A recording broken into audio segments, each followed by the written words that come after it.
This is the Citrus Experience podcast, brought to you by Citrus Men. We're passionate about growing premium grafted citrus trees and helping you on your growing journey. Whether you're a seasoned gardener or an emerging green thumb, this series is for you. We share expert advice, insider knowledge and practical tips you can apply because we know and grow citrus.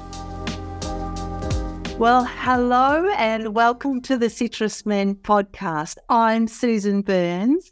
And I'm Gary Isles. In this episode, we're going to be talking about moving the focus or the attention of citrus trees from the back of our garden to the front and the centre of our garden landscapes. I reckon we're sort of putting the lime in the limelight. Do you reckon, Gary?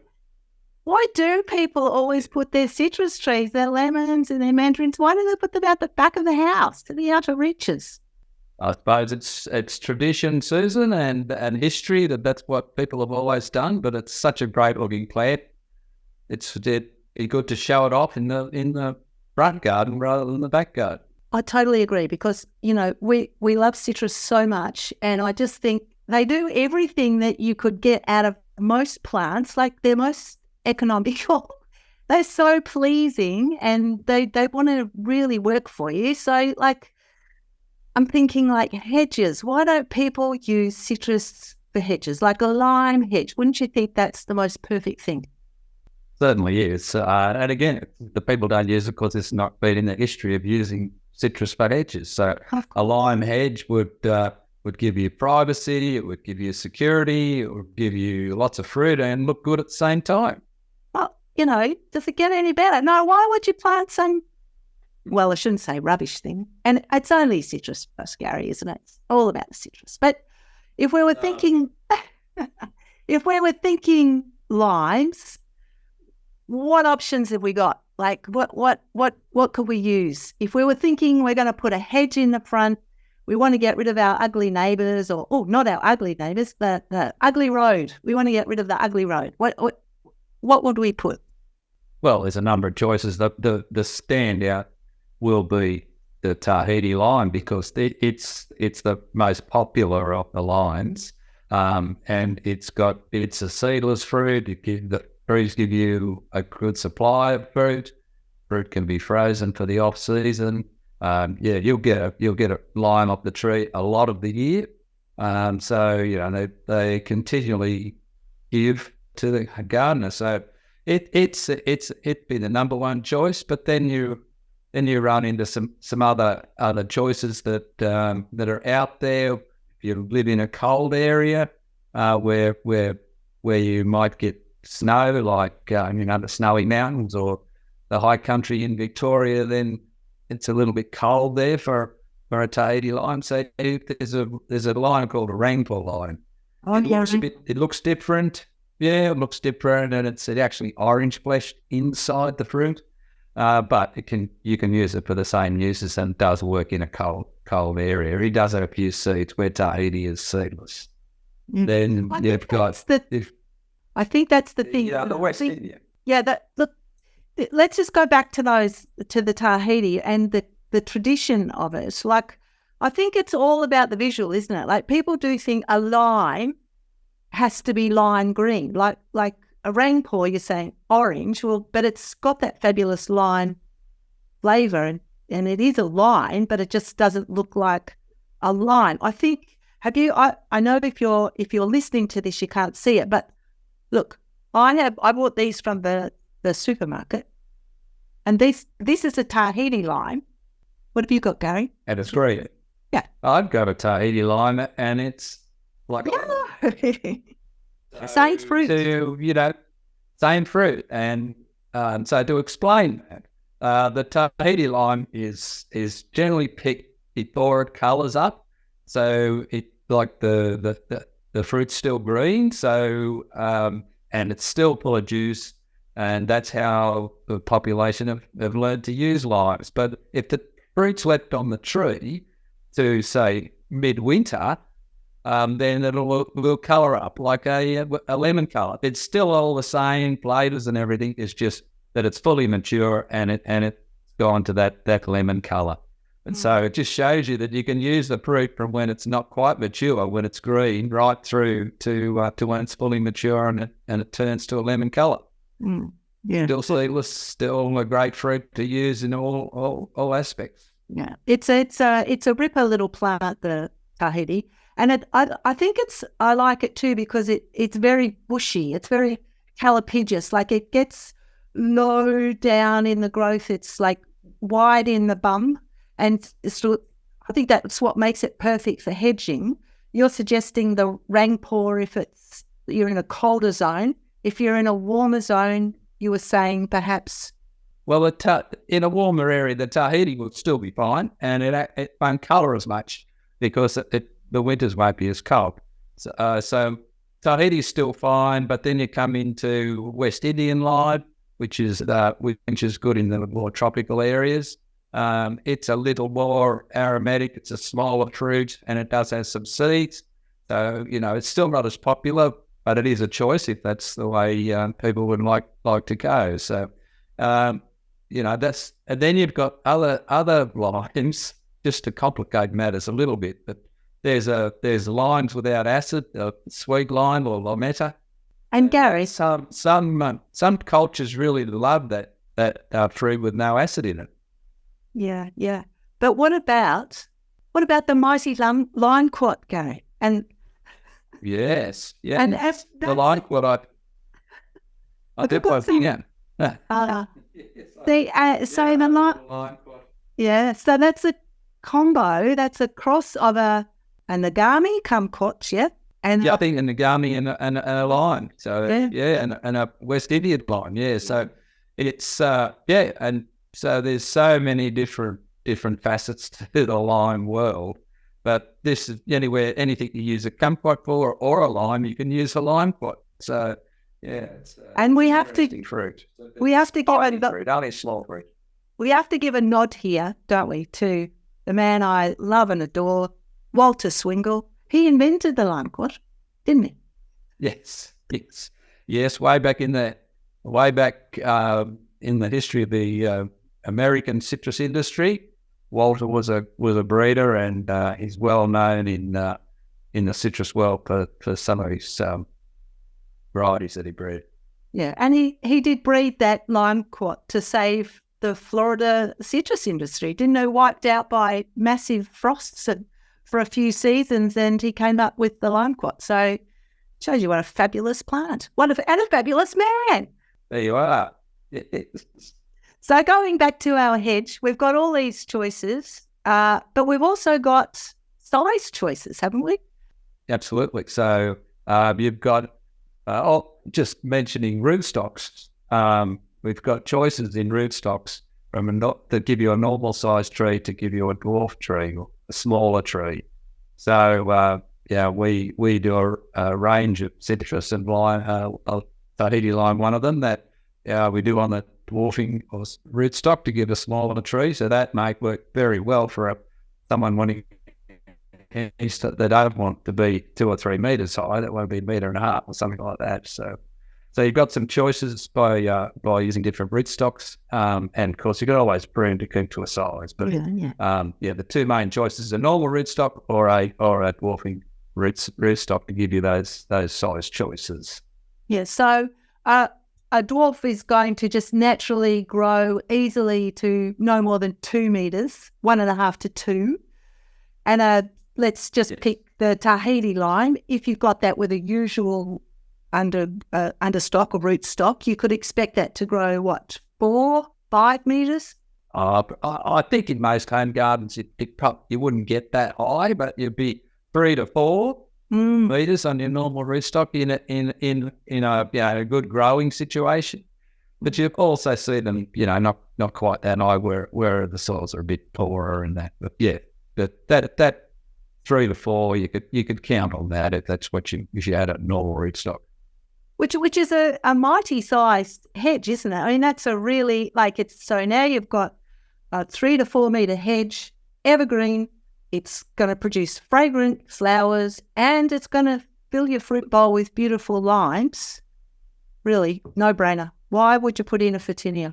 Why would you put in a ficus? there you are. So you'd be very popular with your neighbours, giving them some fruit. 100%. And I think the other thing is that it's the clipping. You've got to keep that hedge as it grows. I think it's going to be it's not an onerous task, but I do think you need to keep it clipped. What would you be saying? Would you just start it off, let it get to full size, clip it down, clip it as it grows?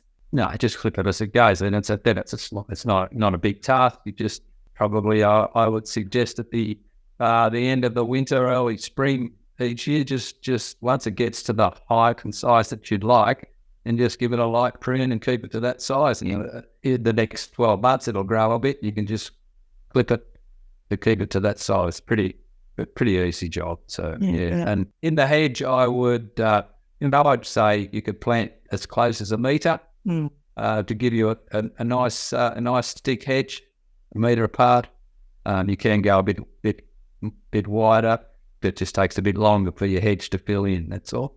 Yeah. Yes, I saw one the other day, and they very generously planted it out at about 2 metres, and I think that those citrus trees were very old, and I thought, no, it's a false economy. You really need to plant tight, and you'll get a beautiful looking hedge if you. I think the other key here is the variety. You don't mix your varieties.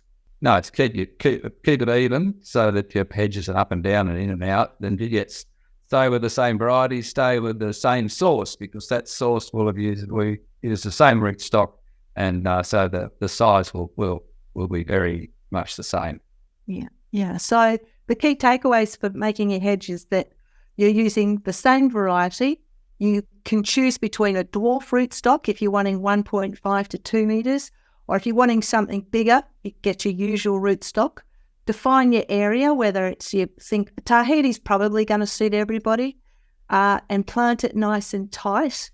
Plenty of sunshine, and what other things do we need? Taka, food. Regular water, particularly when they're first planted, just to get the root systems established.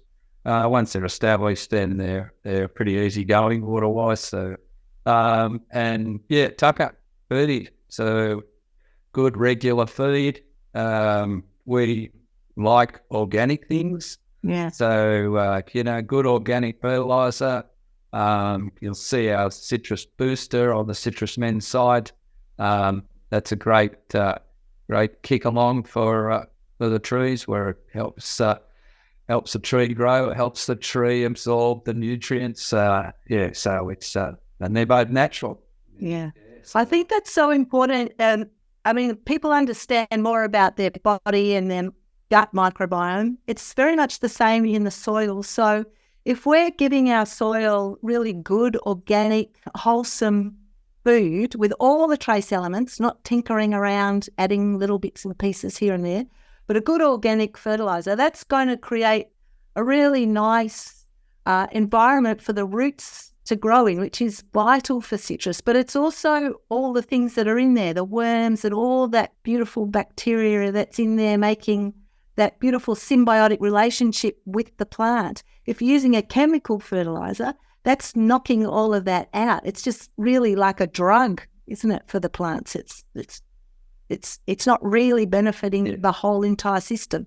Yeah, and the way I like to think about it is if organic fertilizer with all that, what you just spoke about, breaking it down to make it gently available to the plant. If you come in with a heavy, inert fertilizer, chemical fertilizer, it's just a great big hit with the plant, and almost it cans in the plant into shock. And I've seen citrus drop their leaves overnight because of over fertilizing.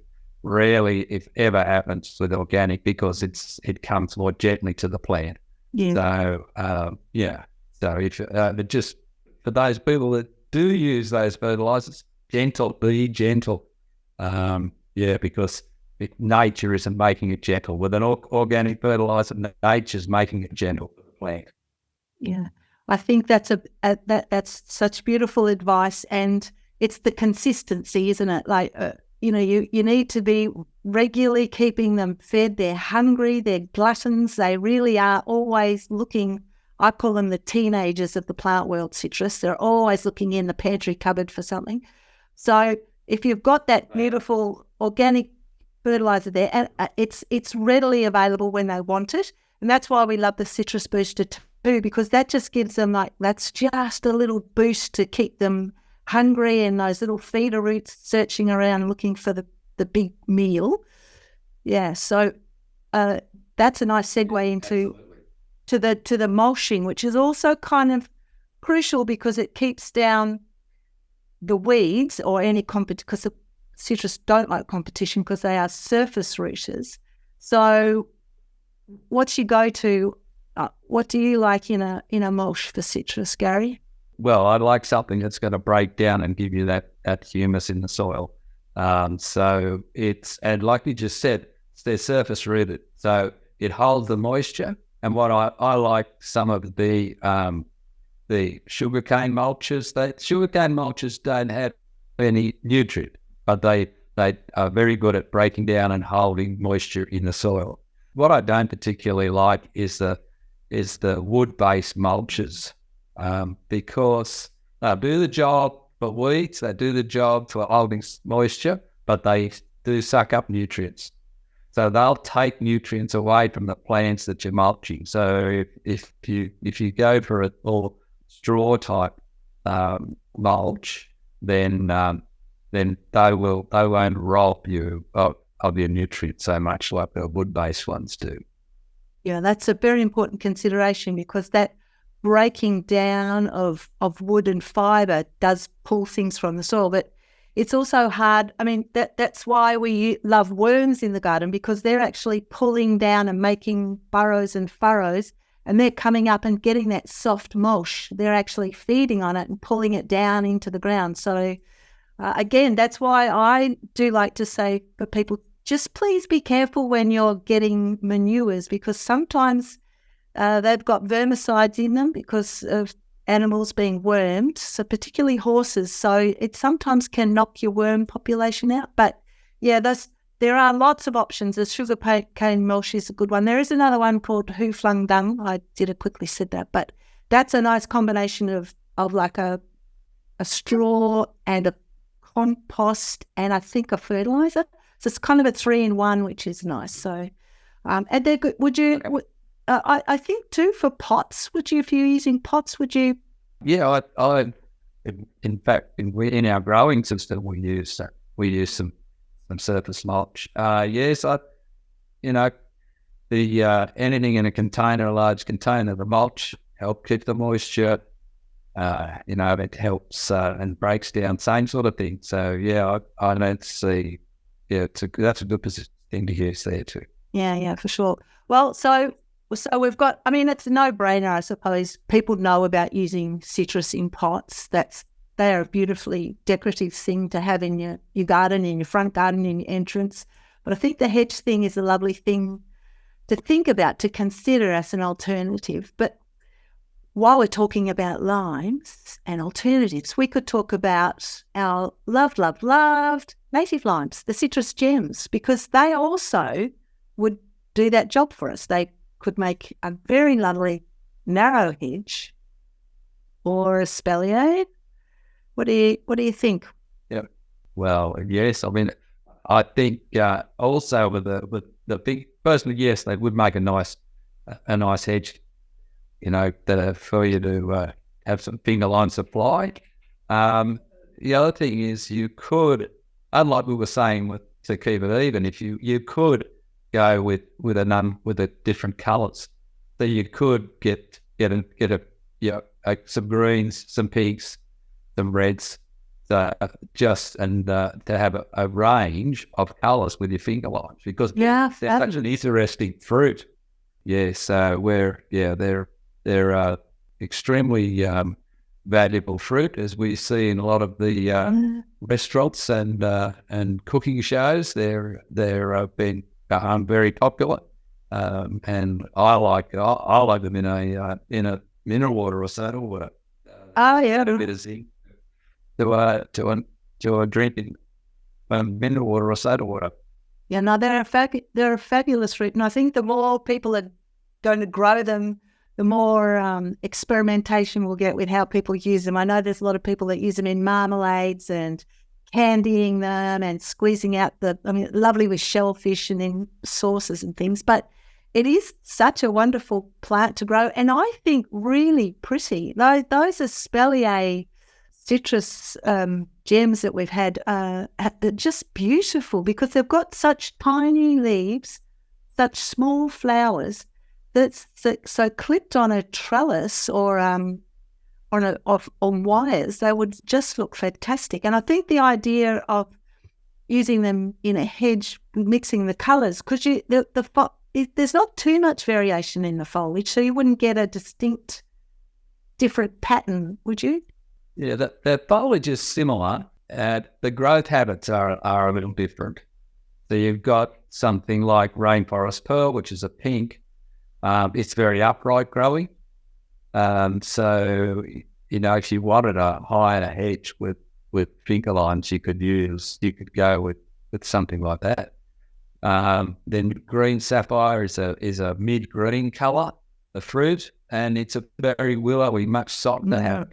So if you had young kids running around the backyard, then that might be an option just because it's softer, and if they did fall into it, they wouldn't get spiked so much. So. Yes, but they only fall in at once, Gary. Yeah, well, that's true. So you've got lots of choices. I can't go past mentioning the what we call little ruby. Your favourite. Because it's only a small plant, and it's a very tight grower, slightly smaller leaf, but the colour in the fruit is almost burgundy when it's fully ripe.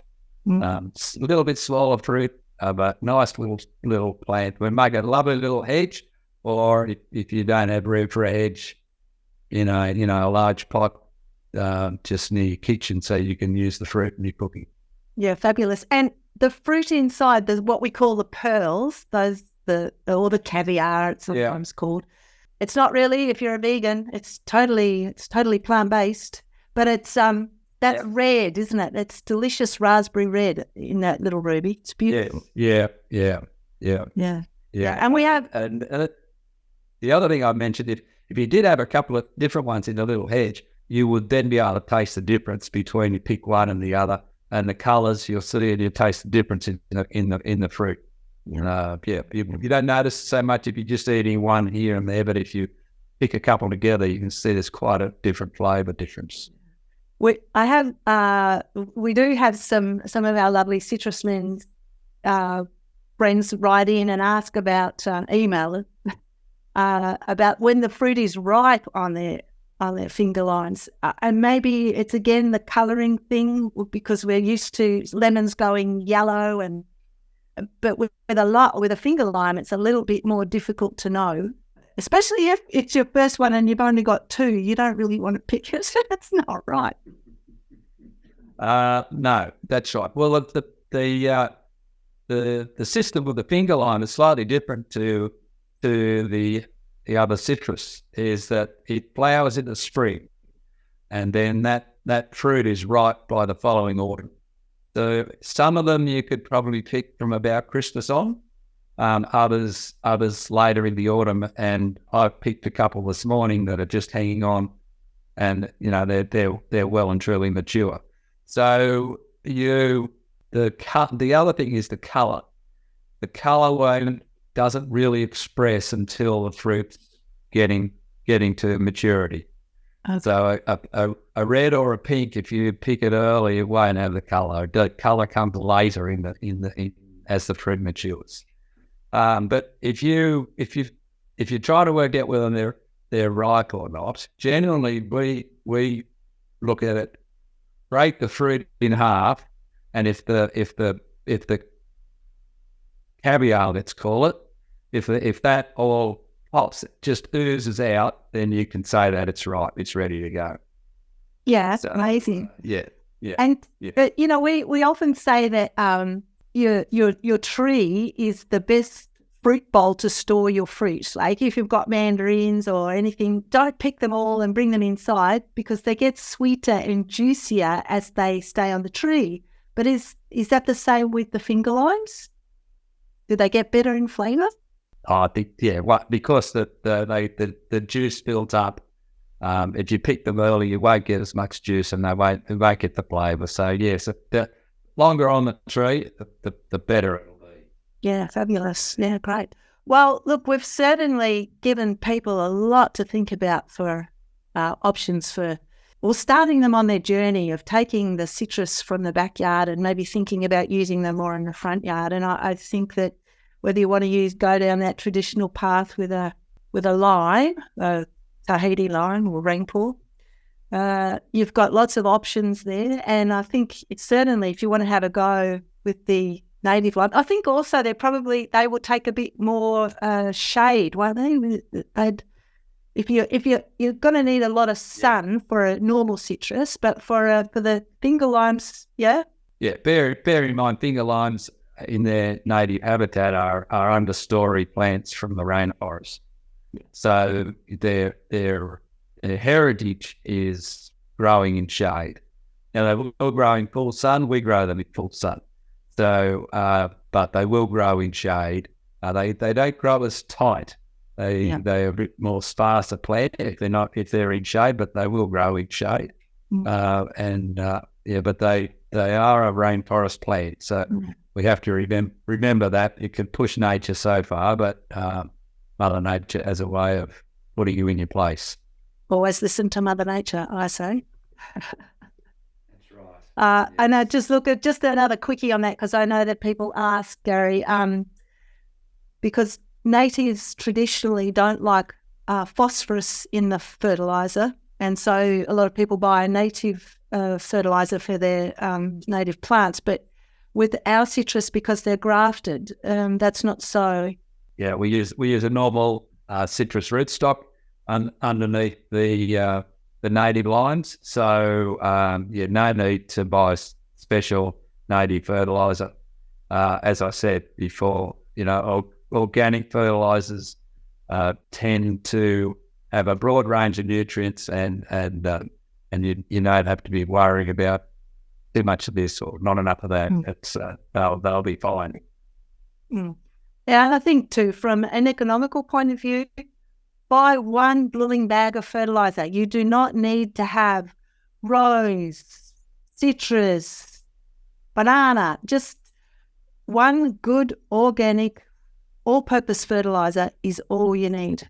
Yeah, absolutely. You don't need to complicate it. No. That's why we love citrus. Well, thank you for joining us on this episode, and we look forward to meeting up again on our next episode, and we'll continue chatting about our most favourite thing, which is citrus. Thanks, Gary. Well, thanks, Susan. See you next time. Thanks for listening. For resources and contact details relevant to this episode, please see the show notes. Subscribe to Citrus Experience so you know when the next episode goes live, and follow Citrus Men on social media for more great content.